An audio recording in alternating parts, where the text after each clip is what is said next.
TV और सुनिए आजकल न्यूज़ में आप सभी दर्शकों का स्वागत है। मैं अभी संदेश भोजपुर बिहार के ई किसान भवन में हूँ, प्रखंड कृषि पदाधिकारी के नज़दीक। यहाँ रबी फसल का बीज वितरण का काम शुरू हो गया है, तो आइए इस संदर्भ में मैं यहाँ के कृषि पदाधिकारी से बात करता हूँ। सर, रबी फसल के लिए अभी कौन कौन सा बीज उपलब्ध है अपने ब्लॉक में? रबी में जो है बीज कल हमको 3 बजे करीब प्राप्त हुआ है।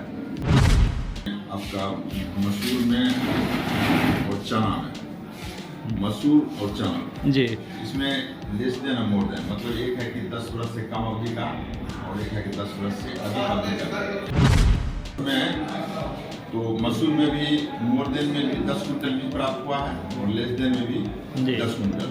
उसी तरह से चना में भी मोर देन में भी 10 कुंटल बीज और लेस देन में 10 कुंटल बीज प्राप्त हुआ है। आपका जो है सो सब्सिडी काट करके किसान जो है सो सब्सिडी काट के करके उनको ये आपका मोर देन में 104 रुपये प्रति केजी मसूर बीज और लेस देन में 65 रुपये केजी प्रति केजी बीज। Less than more than, less than मतलब हुआ कि 10 बरस के अंदर अवधि का प्रभेद वैरायटी, और मोर देन हुआ कि मतलब 10 बरस से और पुराना, यही हुआ लेस देन मोर देन। तो लेस देन मोर देन में चना मसूर दोनों में बीज हमको सब मैंने लेस देन मोर देन में 10 कुंटल चना में, लेस देन मोर देन में और मसूर में भी 10 कुंटल बीज कल जो है हमको प्राप्त हुआ है। शेष दुकानदार को अभी हम तुरंत पूछे थे जी, वो बताया कि सर कल हमको प्राप्त हो गया, कल हम किसी भी टाइम तक जो आपका जितना यहाँ का टारगेट है वो सब बीज हम सब आपको उपलब्ध करा देंगे। इसकी समीक्षा भी अभी जिला कृषि पदाधिकारी महोदय द्वारा हम लोगों को भी की गई थी। अभी वीडियो कॉन्फ्रेंसिंग पर चल रहा था, उसमें जो कौन कौन बीज पहुँचाने कब बता रहा है, हम लोगों ने सारी जानकारी दिया। दुकानदार यहाँ पर था भी, वो बताया कि कल सब बीज आ जाएगा, वर्तमान ये चीज़ सब प्राप्त। ये प्रक्रिया है कि स्पष्ट रूप से कि जो हम लोगों को बीज का जो संदेश का जो लक्ष्य प्राप्त हुआ योजनावार, उसको हम लोगों ने पंचायत पर उसको विखंडन करके लक्ष्यपुर में ही सभी संबंधित कोऑर्डिनेटर किसान का और इसका कॉपी हम लोगों ने वीडियो साहब बना दिए, जनप्रतिनिधि लोगों को उपलब्ध करा दिया। इसका प्रचार प्रसार योग रूप से ही कर रहे हैं और लक्ष्य दे दिए। लक्ष्य के मुताबिक जो किसान हमारे यहाँ है कि पहले आओ पहले पाओ। ऑनलाइन पहले लोग इधर उधर कराते थे, लेकिन स्पष्ट जो है सो विभाग का खास करके हम लोगों को राज्य लेवल पर जो है सो राज्य स्तरीय कर्मशाला था, रबी कर्मशाला, उसमें स्पष्ट रूप से निर्देश दिया गया माननीय कृषि मंत्री महोदय द्वारा, सचिव महोदय द्वारा, कि किसान जो 10-20 रुपये को लगता है इधर उधर कराने में, वो बात नहीं होनी चाहिए। जो ई किसान में कृषि विभाग के जो कार्यपालक सहायक ऑपरेटर हैं, वो ऑनलाइन कृषि विभाग संबंधित सारी योजनाओं को वो करें। किसानों को जो भी राशि इधर उधर 10-20 रुपये या 30 रुपये तक लगता है उसकी बचत, तो हम लोगों ने स्पष्ट कर दिया किसान को इधर उधर जाने की जरूरत नहीं है। चाहे हमारा बीज हो या कृषि यांत्रिकरण अंतर्गत अगर ऑनलाइन आवेदन करेगा तो हमारा जो ऑपरेटर ही यही कर देगा जी। और इसका प्रक्रिया स्पष्ट है, सारा हमारे यहाँ मैनुअल कोई काम नहीं है, सारा ऑनलाइन है। किसान को कोऑर्डिनेटर हमारे किसान सलाहकार सारी योजनाओं के बारे में जानकारी दे दिए हैं। हम लोग भी रबी आप लोग थे ही, रबी कर्मशाला में भी हम लोगों ने जानकारी दिया है स्पष्ट रूप से, और उसका प्रक्रिया क्या है उसके बारे में जानकारी दी। उसमें है कि स्पष्ट जो हमारे यहाँ जो किसान, चूँकि किसान का रजिस्ट्रेशन होना चाहिए, कोई किसान कर सकते हैं। जो किसान इस तरह का अभी भी रजिस्ट्रेशन नहीं कराए उनसे भी अनुरोध है करा लें अपना। लेकिन हम लोग के यहाँ तो किसान करीब करीब हमको लगता है कि करीब 100% ऑनलाइन करा लें। हमारे जो संबंधित उसको वेरीफाई करते हैं सही है कि नहीं, वेरीफाई करने में वो हमारे ऊपर आता है प्रखंड कृषि पदाधिकारी, और हम अपने लेवल से उसको वेरीफाई करते हैं देखने के बाद। उसके बाद जाता है जिला कृषि पदाधिकारी महोदय, वहाँ से वेरीफाई होता है। किसान के मोबाइल पर OTP जाने के बाद किसान जो है सो आकर के यहाँ ई किसान भवन में दुकानदार, चूँकि यही किसान भवन में रहेगा अभी भी है।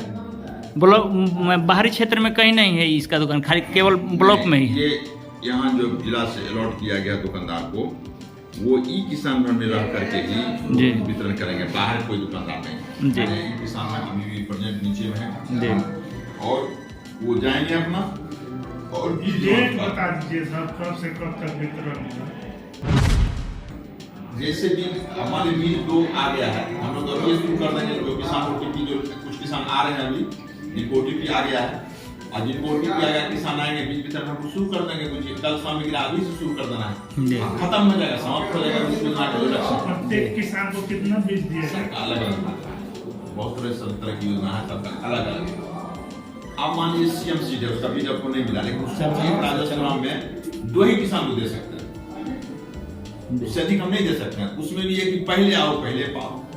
और हम लोग खास करके उस किसान को चयनित मैंने ऐसे कर रहे हैं कि एक ही किसान बार बार नहीं ले, जो कम से कम 2 बरस 3 बरस तक का जो इधर लाभ नहीं लिया वैसे किसान, मतलब कहने का मतलब है कि किसान को हम चाहते हैं नया किसान को लाभ दें, ताकि इसका ये एक ही किसान को बार बार ले ले। किसान नया होना चाहिए, जिससे इसका व्यापक प्रचार प्रसार हो और सभी किसान इसका लाभ लें। चना कैसे वितरण करना है? बताए अभी जो चना में 2 तरह का बीज अभी हमको प्राप्त हुआ है, 2 तरह का जी, एक मोर देन एक लेस देन में है। तो आपका जो है सो मोर देन में 70 रुपये केजी और लेस देन में 48 रुपये केजी पड़ेगा। कि चूंकि धान जो है सो पकने के कगार पर है, खास करके हाइब्रिड धान कटना भी शुरू हो गया है। तो इस परिस्थिति में हम लोग पंचायत वार भी और पंचायत में भी और यहाँ अपने प्रखंड रवि कमसला में भी हम लोगों ने इसका व्यापक प्रचार प्रसार किया था, खास करके कि किसान जो है मजबूरी में, मजदूर के अभाव में कंबाइन हार्वेस्टर का, और कंबाइन हार्वेस्टर कुछ लोग तो यहाँ के किसान हैं, कुछ कंबाइन हार्वेस्टर बाहर से आता है। तो हम लोग ऐसे जो कंबाइन हार्वेस्टर जो किसान रखे हुए हैं, हम लोगों ने स्पष्ट निर्देश दिया है संबंधित पंचायत के किसान सलाह कोऑर्डिनेटर को, उनका सूची 1-2 दिन हमको उपलब्ध करावें। और कंबाइन हार्वेस्टर तभी चलेगा कि उनको परमिशन मिलेगा जिला से। परमिशन देने के बाद उसमें स्पष्ट रहेगा कि भाई कंबाइन हार्वेस्टर चलाने वाला मालिक, वो किसान जिनके खेत में कंबाइन हार्वेस्टर से धान का कटिंग करेंगे, वो स्पष्ट कर लेंगे कि इनके काटने के बाद जो पराली अवशेष है उसको जलाना नहीं है।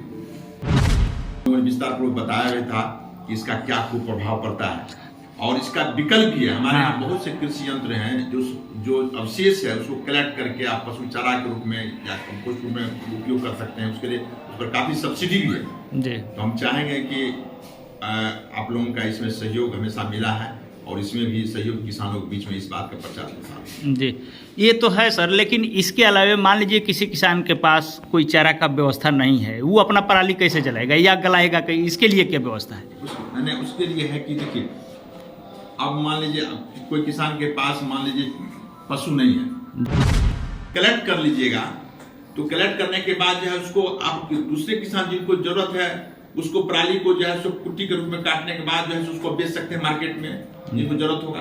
तो राशि भी प्राप्त होगी और इस पर खेत पर भी जो इसका कोई असर नहीं पड़ेगा, क्योंकि इसका तो प्रदूषण के साथ साथ बहुत तरह के इसका कुप्रभाव है। इसका असर जो है खास करके पंजाब में पड़ना शुरू हो गया है जी।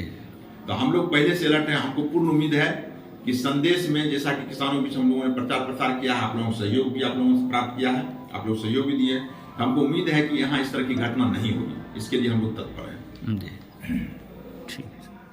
इस बुलेटिन में फिलहाल इतना ही। आप देखते रहिए सिने आजकल न्यूज। नमस्कार।